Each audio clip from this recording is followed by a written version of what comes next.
16ই December 1971 এটাই বিজয়ের অথবা স্বাধীনতার আপনার এটাই শুধুমাত্র বিষয় না, বরং এর আগে এই বিজয় পর্যন্ত পৌঁছতে গিয়ে পেছনে অনেক ত্যাগ, কোরবানি, ইতিহাস, ঐতিহ্য, আন্দোলন, সংগ্রাম, বহু কিছু এর পিছনে ব্যয় হয়ে এরপরে 71, এরপরে 16ই ডিসেম্বর।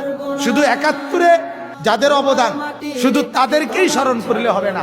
1757 সন থেকে যেদিন নবাব সিরাজউদ্দৌলার পতন হয়েছে, সেদিনের পর থেকে এই লম্বা সময় এই ভারতীয় উপমহাদেশের আজাদির জন্য, স্বাধীনতার জন্য যত মানুষের ত্যাগ ছিল প্রত্যেককেই আজকে শ্রদ্ধার সাথে স্মরণ করা জরুরি।